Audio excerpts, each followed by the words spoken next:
Oke, mantap. Jadi gimana Pak Rio kesan kita selama latihan Iya, dalam 3 bulan ini? pertama-tama terima kasih sama coach, sama tim ya. Sudah banyak bantu saya dalam recovery ini. Kalian kan masih baru. Semoga lebih maju ya, lebih sukses. Amin. Amin. Pasangin niat buat bantu orang. Ya, amin. Amin. Itu biar lebih berkah. Kalau orang lain bilang berkat. Itu selalu bawa dalam doa. Jadi kalau mulai itu bawa dalam doa. Kalau mau jalan istighfar. Biar dikasih kelancaran. Karena yang ngasih penyakit kan Tuhan, Allah. Yang nyembuhin juga beliau. Betul. Ya. Jadi ya kita minta restunya gitu. Mungkin banyak sakit itu kan bagian dari pencucian dosa, ya kan. Jadi kita jalanin aja dengan ikhlas, jangan cari kambing hitam, jalanin aja. Walaupun gimana, mungkin kita kan di dunia ini banyak rencana kan.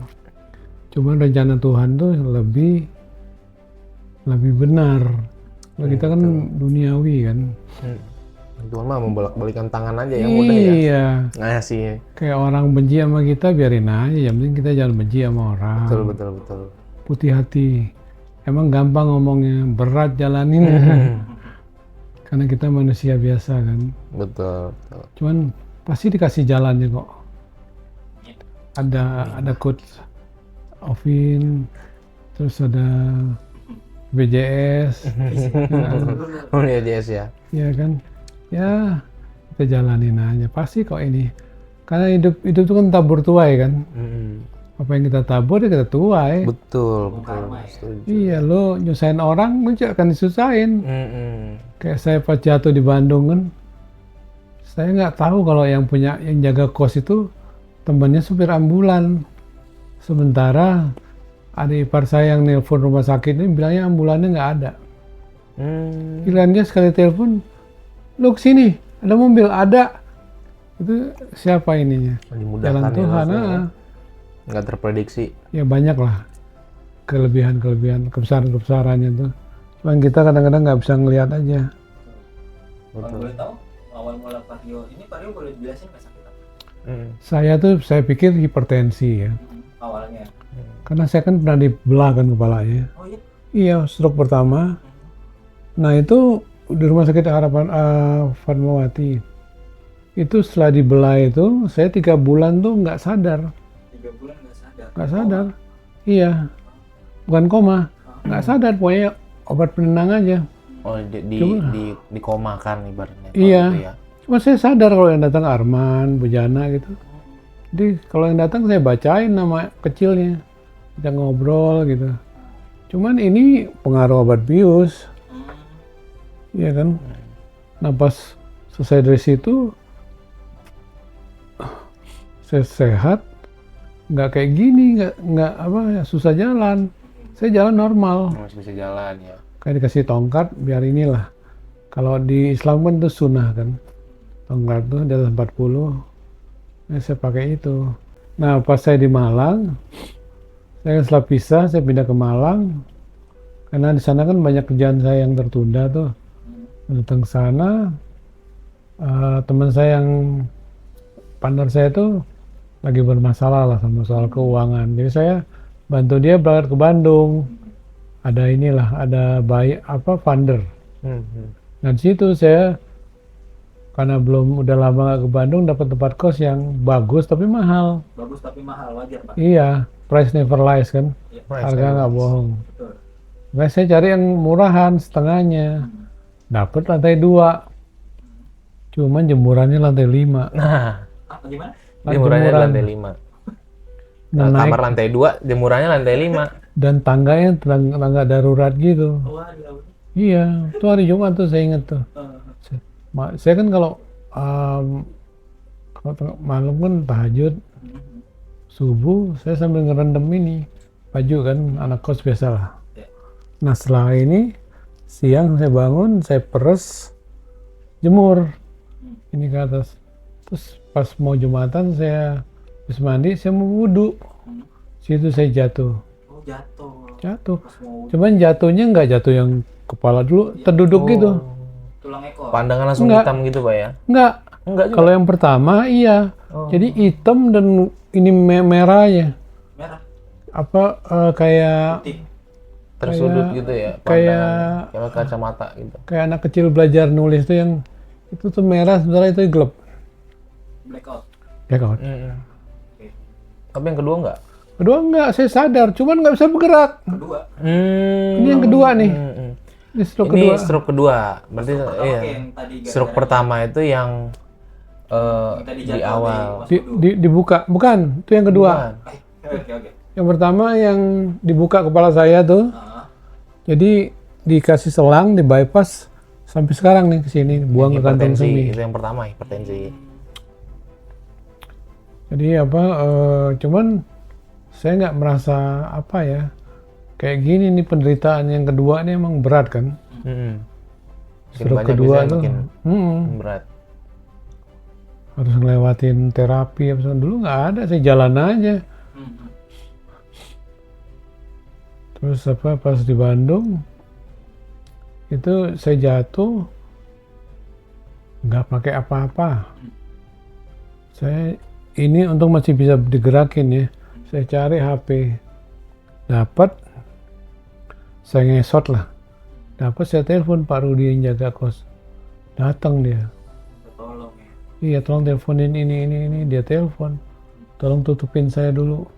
Karena nggak pakai apa-apa kan.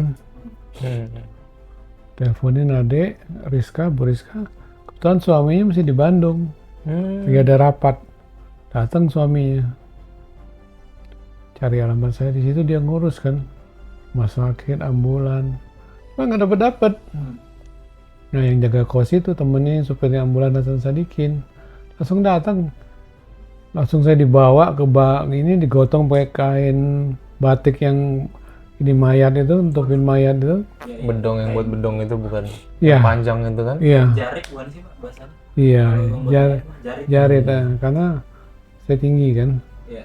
Jadi pas saya diangkat, saya lihat ke bawah, buset. Ini kalau tuh orang lututnya goyang ya, saya jatuh, koit kayaknya. Jadi. Iya. Udah dibawa ke Hasan Sadikin, udah di situ apa dipasangin kateter yang masangnya nggak benar, jadi infeksi.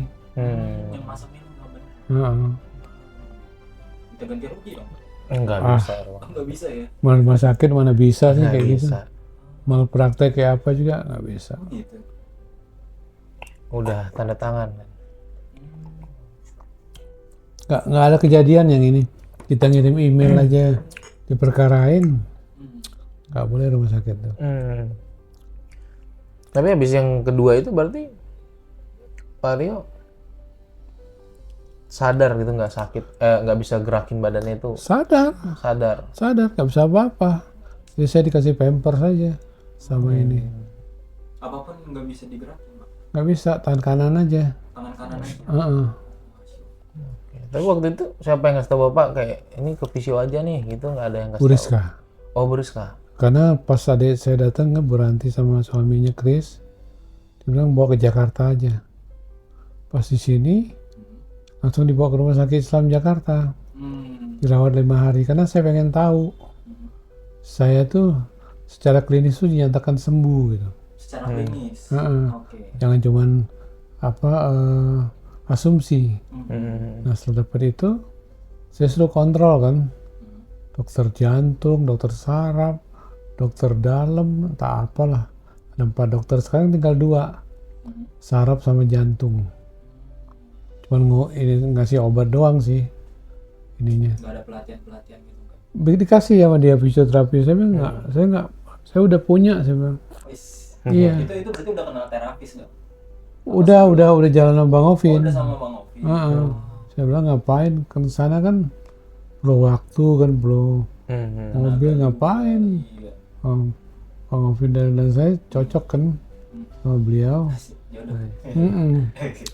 Jadi awal mula ketemu terapis itu dari siapa Pak? Dari Bu Rizka, Bu Rizka. adik saya. Oke. Karena anaknya kan Ara itu kan diterapi sama Bang siapa? Pak Taufik ya. Bang Taufik. Oke.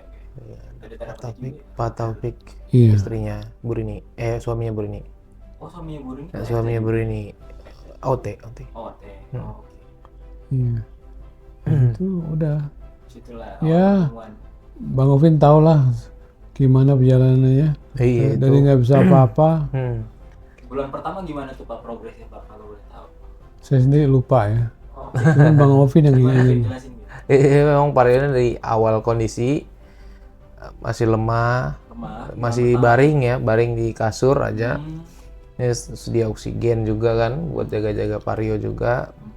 Kondisinya naik turun lah itu awal-awal 1 bulan pertama itu demam, ada demamnya, ada Kadang-kadang karena panas. infeksi kan, ada Hmm. infeksi juga, jadi ya ada badannya hangat, kadang halu juga, Ngigo ya? ngigau, enggak saya ajak ngobrol gitu kan, tiba-tiba matanya nutup terus ngobrol sendiri gitu. Iya Pak. Iya dulu itu Vario. Saya kayak ada di India, ada di Jepang. Jalan-jalan tiba-tiba. Iya. Saya lapar, saya minta sama suster, saya lapar. Dapurnya nggak ada apa-apa katanya. Loh, kok dapurnya nggak ada apa-apa? Padahal itu restoran kan. Halu. Halo ngigo ya. Jadi bawa panas tinggi itu. Oh. Itu bisa bikin kita ini lupa daratan. Iya. Iya. Wah, itu miring kiri miring kanan juga susah. Miring badannya. Saya kalau miring gini kesannya kayak guling-guling kok. Giring bentar dikit doang. Iya. Guling-guling rasanya. Iya. Iya.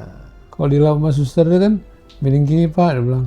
Itu kesannya kayak saya kayak di kambing guling diputer-puter gitu. Kayak sate ya dibolak-balik. Kacau banget ini otak ini. Ini.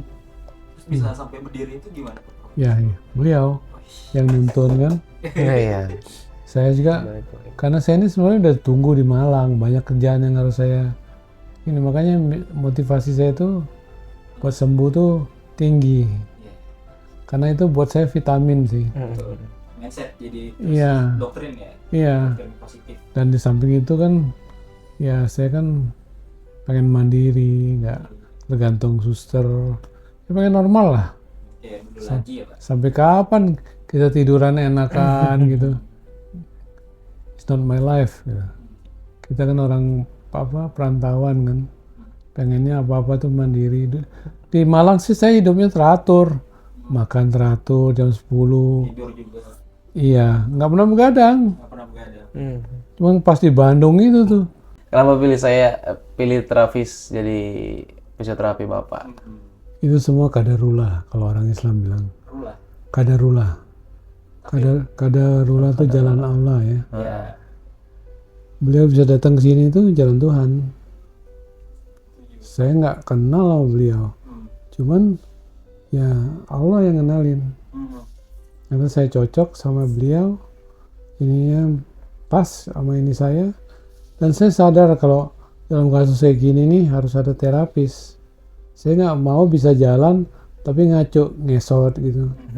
Jadi akhirnya orang ngelihatnya cuman ya Rio bisa jalan, cuman kelihatan ininya stroke-nya itu. Saya pengennya normal lagi. Emang saya belum punya experience buat itu, cuman adik saya ngasih tahu pakai terapis ini gini. Udah saya ikutin aja. Ternyata alhamdulillah progresnya Signifikan ya. lumayan ya Bang ya. Cepat lah ya termasuk. Iya, karena saudara saya yang orang Bangka tuh 8 bulan loh. 8 bulan. Stroke juga Pak. Iya. Baru bisa dia jalan. Kayak tadi Bapak gitu belum bisa. Pas 3 bulan. Sekarang udah bisa, cuman Sekarang udah bisa. kalau dulu 8 bulan dia pas kejadian 8 tuh. bulan baru bisa kayak tadi Bapak ya. Baru bisa jalan. Jadi mungkin dia nggak ada terapis ya di Bangka sana, jadi dia otodidak kali. Iya. Makanya saya bilang insya Allah dengan adanya terapis ini saya bisa lebih cepat ininya, recovery-nya. Dan kadarullah Allah kasih jalannya, karena balik lagi ke motivasi sih. Motivasi itu yang bikin orang tuh bisa. Saya nggak bisa diam. Kalau saya diam enak kan tiduran gitu, senderan. Cuman sampai kapan kayak gini?